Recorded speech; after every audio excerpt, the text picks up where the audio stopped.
ಒಂದು ಹೇಳ್ತೀನಿ, ಇವತ್ತು ಗ್ಯಾರಂಟಿ ಹೆಸರಿನಲ್ಲಿ ಈಗಾಗಲೇ ಮೋರ್ ದೆನ್ 50,000 ಕ್ರೋರ್ಸ್ 50,000ಕ್ಕೆ ಹೆಚ್ಚು ಕೋಟಿ ಹಣ ಖರ್ಚಾಗ್ತಾ ಇದೆ. ಯಾವುದೇ ಅಭಿವೃದ್ಧಿ ಕೆಲಸ ಕಾರ್ಯಗಳು ಆಗ್ತಾಯಿಲ್ಲ.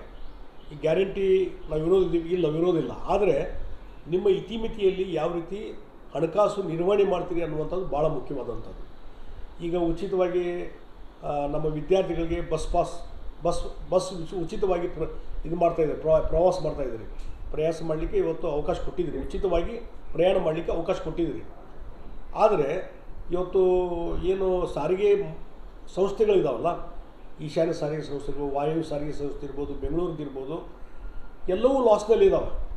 ಇವತ್ತೇನು ಉಚಿತವಾಗಿ ನೀವು ಕೊಡ್ತಿರಲ್ಲ ಮಹಿಳೆಯರಿಗೆ, ಮತ್ತು ಈಗ ಏನು ಘೋಷಣೆ ಮಾಡಿದಿಲ್ಲ ವಿದ್ಯಾರ್ಥಿಗಳಿಗೆ ಉಚಿತ ಸಾರಿಗೆ ವ್ಯವಸ್ಥೆ, ಇದಕ್ಕೆ ರೀಎಂಬರ್ಸ್ಮೆಂಟ್ ಮಾಡಬೇಕಲ್ಲ ನೀವು. ಆ ಸಾರಿಗೆ ಸಂಸ್ಥೆಗೆ ರೀಎಂಬರ್ಸ್ಮೆಂಟ್ ಮಾಡ್ತಾಯಿಲ್ಲ.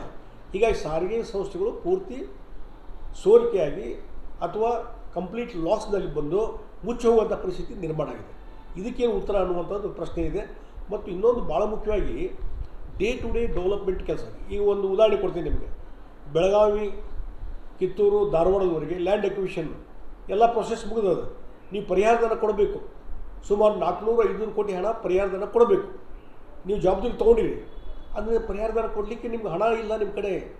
ಹೀಗಾಗಿ ಇವತ್ತು ಅಪರ್ ಕೃಷ್ಣ ಪ್ರಾಜೆಕ್ಟ್ 3ನೇ ಹಂತದ ಬಗ್ಗೆ 16,000 ಕೋಟಿ ಹಣ ಬೇಕು. ಭೂ ಸ್ವಾಧೀನ ಇರ್ಬೋದು, ಸ್ಥಳಾಂತರ ಇರ್ಬೋದು, ಅದಕ್ಕೆ 16,000 ಕೋಟಿ ಅದಕ್ಕೆ ಹಣ ಬಿಡುಗಡೆ ಮಾಡ್ತಾಯಿಲ್ಲ. ಹಾಗಾಗಿ ನಿಮ್ಮ ಆದ್ಯತೆ ಏನು ಅನ್ನುವಂಥ ಪ್ರಶ್ನೆ ಇವತ್ತು ಕೇಳ್ತೀನಿ. ನೀರಾವರಿ ಮಂತ್ರಿ ಇದ್ದೀರಿ ನೀವು, ನೀರಾವರಿ ಮಂತ್ರಿಯಾಗಿ ಇವತ್ತು ನಿಮ್ಮ ಆದ್ಯತೆ ಏನು ಅನ್ನುವಂಥ ಪ್ರಶ್ನೆಯನ್ನು ನಾನು ಇವತ್ತು ಕೇಳ್ತಾ ಇದ್ದೀನಿ.